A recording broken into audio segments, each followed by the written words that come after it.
Mire, quizá nos sucede que cuando leemos a Jorge Ibargüengoitia, la primera reacción pues sea soltar la carcajada, pero luego, por supuesto, llega la reflexión, porque no se trata solamente de gozar sus textos, sus obras, sino de percibir que es un escritor que desnuda la realidad, que aparentemente trivializa, ¿no? Anécdotas absurdas, pero lo hace para mostrar lo trascendente, porque pone en evidencia una serie de cuestiones muy significativas, es decir, que no solamente cuenta, sino que además dice, penetra, ¿no? En el como desilusionante, pero pues a la vez muy divertido juego del mundo, ridiculiza la solemnidad.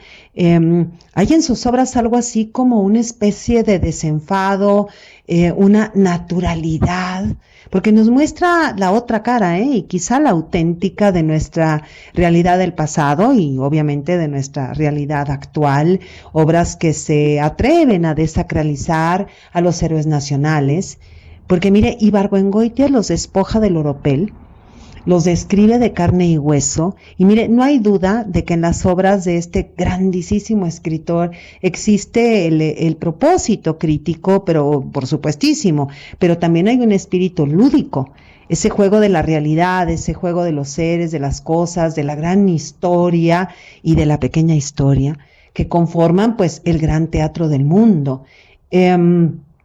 Y vamos a decirlo así, siempre bajo esa doble perspectiva, ¿no? Desmitificadora y humorística que le confiere un carácter tan singular. Casi podemos escucharlo, cuando leemos sus obras, con un insistente sentido del humor, claro, paródico, fársico, dijéramos, inmerso en nuestra literatura nacional, donde mire, en esta nuestra literatura pues no es nada frecuente el tono humorístico y muchísimo menos el sentido del humor. Parece que la literatura mexicana tan realista, tan cercana al periodismo, es tan trágica y a veces tan almidonada, ¿no? En esa apariencia de supuesta seriedad, es como oscurita, digamos, ¿no?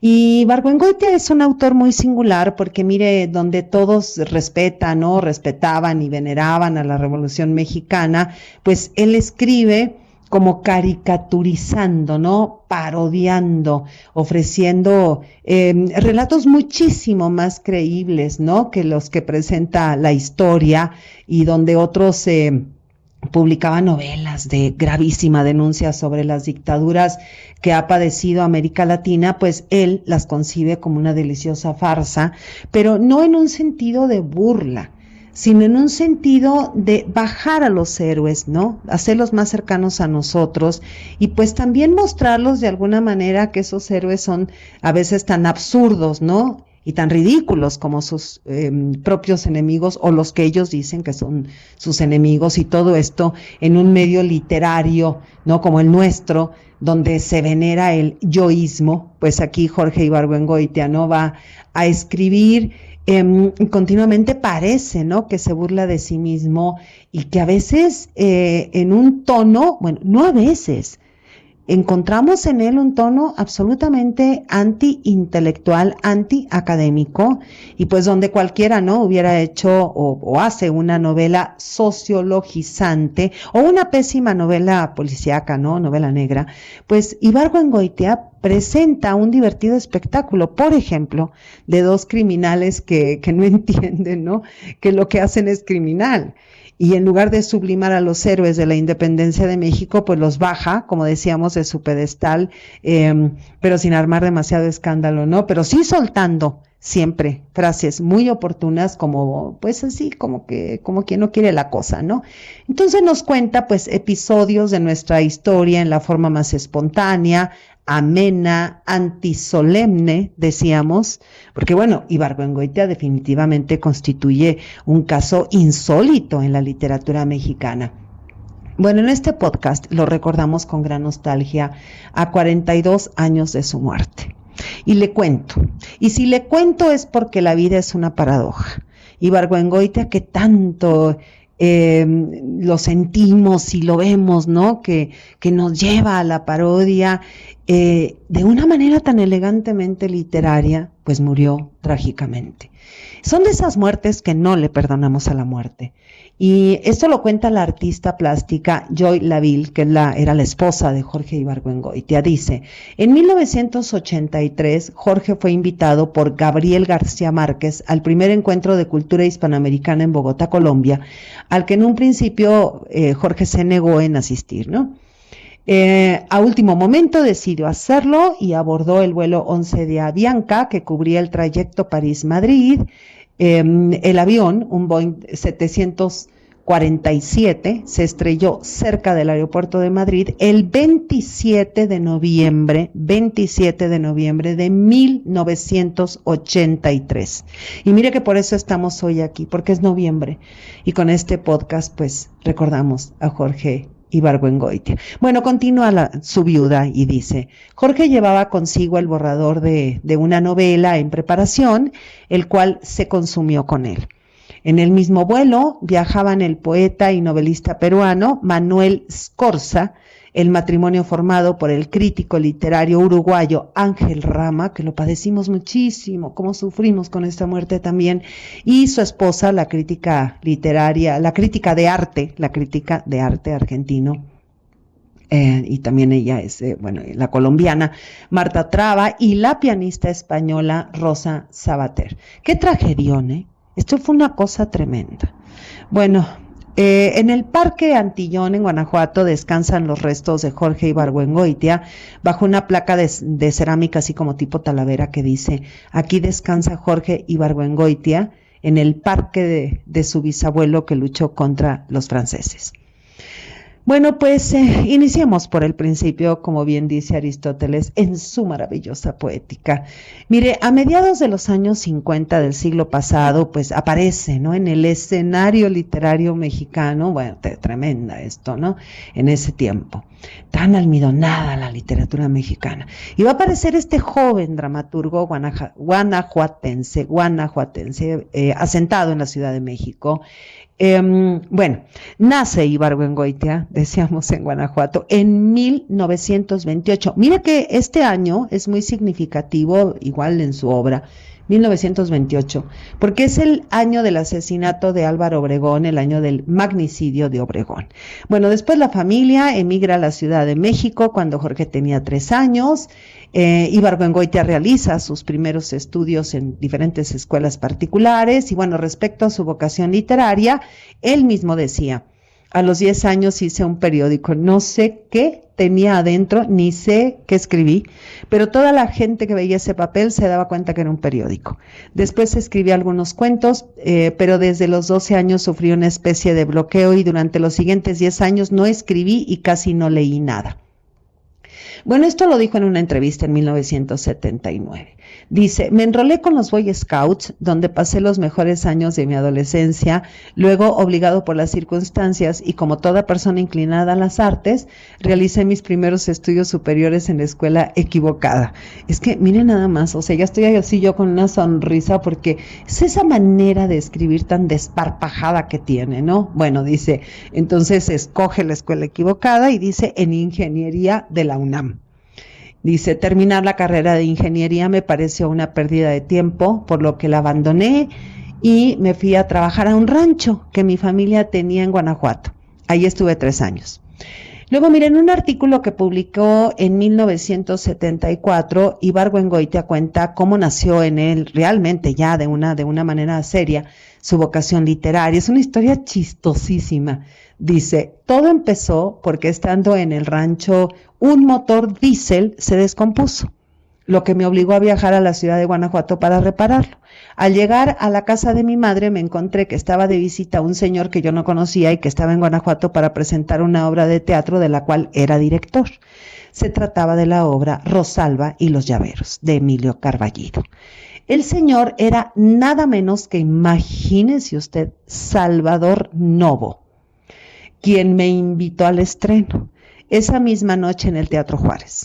No sé si la representación fue excelente o si mi condición anímica era extraordinariamente receptiva. El caso es que ahora sé y confieso con un poco de vergüenza que ninguna representación teatral me ha afectado tanto como Rosalba y los llaveros de Emilio Carballido, que yo vi en el Teatro Juárez. Es posible que si el motor diésel no se hubiera descompuesto otra vez el lunes siguiente, yo hubiera tenido tiempo de regar el trigo, hubiera seguido en el rancho y ahora sería agricultor y, ¿por qué no?, millonario. Pero el motor diésel se descompuso el lunes, yo dije, basta de rancho. Y en ese instante dejé de ser agricultor. 3 meses después me inscribí en la Facultad de Filosofía y Letras. Ay, qué maravilla es la vida, ¿verdad? Hace con uno lo que se le antoja. Y bueno, si tenemos fortuna, pues nos pone en el sitio al cual pertenecemos, como es el caso de Jorge Ibargüengoitia. Bueno, 4 años después de haber ingresado a la Facultad, Ibargüengoitia obtiene el título de literatura, maestro en literatura especializado en arte dramático. Y su orientación hacia el teatro es fácilmente explicable, porque en aquel entonces Rodolfo Usigli impartía en la facultad, pues el único curso donde se enseñaba. Mire que esto de enseñaba está como entre comillas, porque el arte no se enseña. El arte de escribir. Teoría de composición dramática. Sin lugar a dudas sabemos, ¿no?, que la influencia de Usigli pues fue absolutamente decisiva en los años de formación de Ibargüengoitia. Y mire, el reconocimiento a la capacidad literaria de Ibargüengoitia, así como la predilección que Usigli le tenía a su alumno, pues quedan manifiestos en muchísimas cartas que publicó después Vicente Leñero, ¿no? Bueno, por su parte, Ibargüengoitia también reconoció siempre la influencia y el apoyo de Usigli. Dice, en esas cartas que publicó Leñero, dice: Rodolfo Usigli fue mi maestro, a él debo en parte ser escritor y por su culpa en parte fui escritor de teatro 10 años. Digo que fue mi maestro en el sentido más llano de la palabra. Él se sentaba en una silla y daba clase y yo me sentaba en otra y le oía, haciendo de vez en cuando algún apunte en mi libreta, cosas que no respetaba, por ejemplo las unidades, ¿no? Esto ocurrió durante 2 horas de 2 tardes cada semana, de los 3 años que seguí en su curso de Filosofía y Letras. Dice, continúa diciendo Jorge Ibargüengoitia, sin la clase de Usigli, mis estudios en esa institución hubieran sido completamente banales y probablemente no me hubiera tomado el trabajo de terminarla. Bueno, este texto que recién he leído fue publicado por Ibargüengoitia también, a su vez que en las cartas de Leñero, en la revista Vuelta en 1979. Y también escribió un artículo en la revista de la Universidad de México en el cual, con su característico humor, va a relatar esos años de su vida. Dice, cuando llegué al umbral de la carrera de letras, tenía yo 23 años, 70,000 pesos en documentos y una experiencia de más o menos lo siguiente. Había estudiado hasta 4º de ingeniería y lo había reprobado por completo. Había trabajado de topógrafo, de laboratorista de mecánica de suelos, de calculista de lo mismo y de dibujante.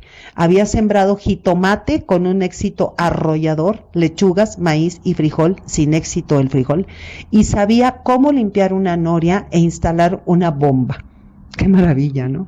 Bueno, y continúa. Ahora bien, como ninguna de estas actividades es de utilidad para el escritor, vivía yo de los 70,000 pesos. Bueno, en 1953 compré un terreno en Coyoacán y desde ese momento se acabó mi vida de rentista. Estaba yo a la aventura. Era diciembre, había ya terminado mis estudios para maestro de letras especializado en arte dramático sin pena ni gloria, y lo primero que se me ocurrió fue presentarme en la Universidad Iberoamericana a pedir unas clases. Me las dieron inmediatamente y de doctorado. Miren nada más qué vida tan extraordinaria y interesantísima, de Jorge Ibargüengoitia. Bueno, y sigue. Durante la primera parte de 1954 viví de los 480 pesos que me pagaban por mis clases, y mira que está súper bien remunerado, y los 100 pesos que me daban a veces en la UNAM por sustituir a Usigli. Luego, en septiembre, me gané la beca del Centro Mexicano de Escritores y montaron Susana y los Jóvenes, una de sus obras teatrales, que me produjo 1,000 pesos de derechos de autor. En esa época pagaba yo 50 pesos de renta, así que con los 1,000 o 1,500 pesos de cada mes podía vivir en la opulencia. Bueno, este es todo un tema. actualmente, ¿no? Y así pasó el año, dice Jorge Ibargüengoitia. En 1955 me becó la Rockefeller en Nueva York, brindándome de esa manera no solo la oportunidad de ver otras tierras, sino de poder comprarme camisas cada vez que me diera la gana. Ver qué maravilla de escritor, Dios. Es una parodia, ¿no? Hace con su vida una parodia. Dice, cuando regresé de los Estados Unidos me encontré con que el Centro Mexicano de Escritores estaba tan satisfecho conmigo que había decidido concederme una beca. Bueno, y de aquí ni le cuento lo que las becas producen, dice Ibargüengoitia. Aquí fue cuando empezó mi neurosis. Se me ocurrió hacer un poco de ascetismo, dejé mis clases y otras actividades y me reduje a vivir con la beca del Centro de Escritores, ¿no? Mire, siempre hay que reflexionar, ¿no? Nos parece que esto es importante, acerca de qué viven los escritores, porque ahí podríamos, encontrarnos unas tragedias tremendas o unas tragicomedias, unas comedias, unas farsas, de todo tipo de historias. Durante años escribió una serie de comedias, más o menos 10 años, centradas en familias mexicanas de clase media, independientemente de las obras, nos referimos a obras teatrales, obviamente, que escribió pues siendo aún estudiante, como Cacahuates japoneses y Llegó Margot. La actividad profesional de Jorge Ibargüengoitia pues empezó realmente en 1954 cuando estrenó Susana y los jóvenes, que fue publicado un año después en una antología madrileña. Después su obra Cleotilde en su casa, que fue estrenada en 1955 en el Teatro Rotonda bajo el título Adulterio exquisito. Esta obra después fue incluida en una antología de teatro mexicano contemporáneo, ¿no? Después Susana, y los jóvenes, Adulterio exquisito, y ante varias esfinges, pues también van a ser publicadas, y esto lo convirtió en uno de los mejores dramaturgos jóvenes de aquella época.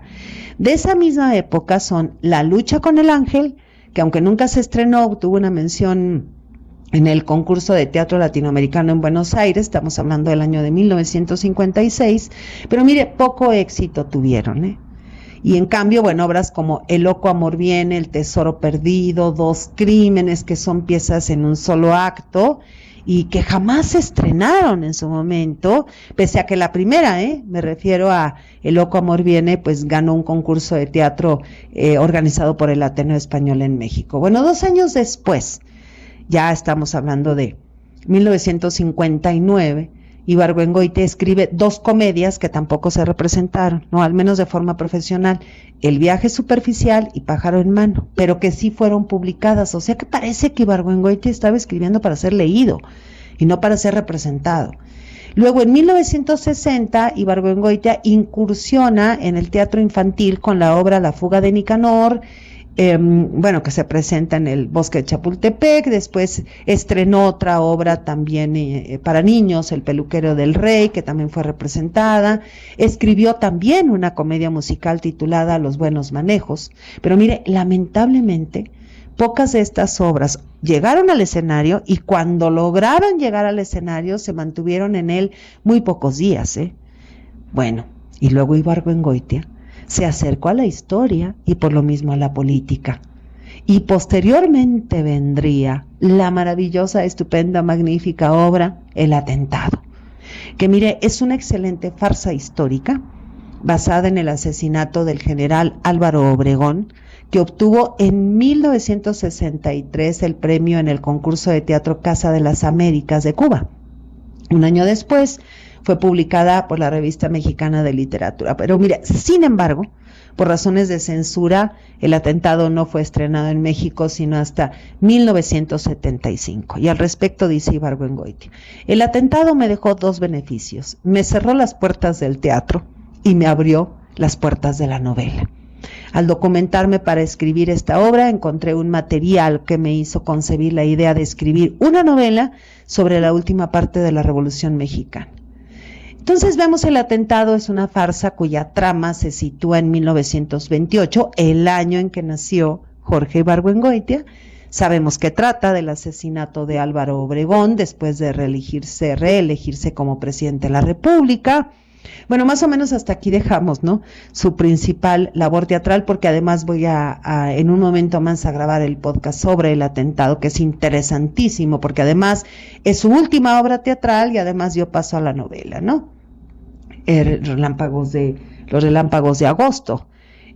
Bueno, sabemos que ocasionalmente también escribió pequeños diálogos escenificables, también escribió algunos guiones cinematográficos, además fue un extraordinario articulista, crítico, editorialista, escribió, bueno, entre muchísimas más, en la revista de la Universidad de México, en la revista Siempre, en el periódico Excelsior, en la revista Mexicana de Literatura, en la revista Vuelta, pero mire, fue en la narrativa, 5 novelas, un libro de cuentos, donde Ibargüengoitia alcanzó su mayor éxito a partir de su primera novela, Los Relámpagos de Agosto. Casi podríamos decir que son obras hermanas, El Atentado y Los Relámpagos de Agosto, una obra de teatro, una novela, y Los Relámpagos de Agosto fue publicada en 1964, o sea, 2 años después de haber escrito El Atentado.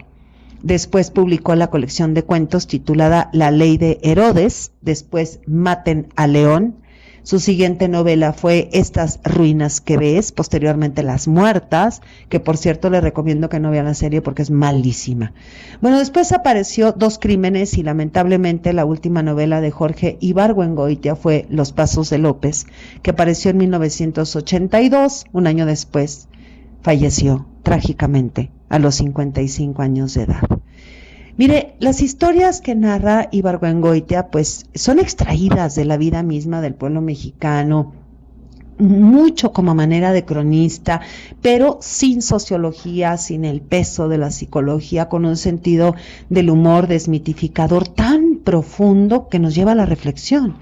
Además, Ibargüengoitia tuvo una fecundísima imaginación, es uno de nuestros escritores más creativos, más ingeniosos, no tanto por los temas que elige, los personajes que caracteriza o los ambientes, ¿no?, que va recreando, sino especialmente por cómo maneja, ¿no?, el manejo argumental, el tratamiento que da a las historias, el tono que utiliza, y la perspectiva, pues, desde la cual está mirando la realidad. Gracias a su experiencia como dramaturgo, pudo trasplantar en sus novelas escenarios, movimientos de personajes, manejo del tiempo, diálogos. Hizo muy dinámico, ¿no? En la narrativa, lo que parece que en el escenario es como estático, él lo hace dinámico en la narrativa. Bueno, lamentablemente hasta ahora nos parece que sus obras no han sido valoradas en toda su capacidad. Su obra sufre una terrible injusticia, no se lee, no se reedita, no se incluye en planes de estudio, no está en la academia. Es valiosísimo, Jorge Ibargüengoitia es valiosísimo, porque Jorge leyó la historia patria y la leyó de una manera absolutamente contradictoria, porque decía, ¿cómo es posible que nuestra historia patria de México, ¿no?, que se celebra por igual a quienes vivieron para asesinarse, o sea, son héroes los mismos que se asesinaron entre ellos? Sabemos, ¿no? Carranza luchó contra Obregón, quien luchó contra Zapata, quien luchó contra Madero, y bueno, Ibargüengoitia es un escritor que no emite juicios ni pretende dar lecciones de moral, simplemente interpreta la realidad según la ve. Jorge Ibargüengoitia es un escritor indispensable. Sus obras desmitifican la historia política de México. Qué gran falta nos hace Jorge Ibargüengoitia en estos tiempos tan nebulosos y sombríos. Soy Margarita Díaz de León, Literatura en Espiral.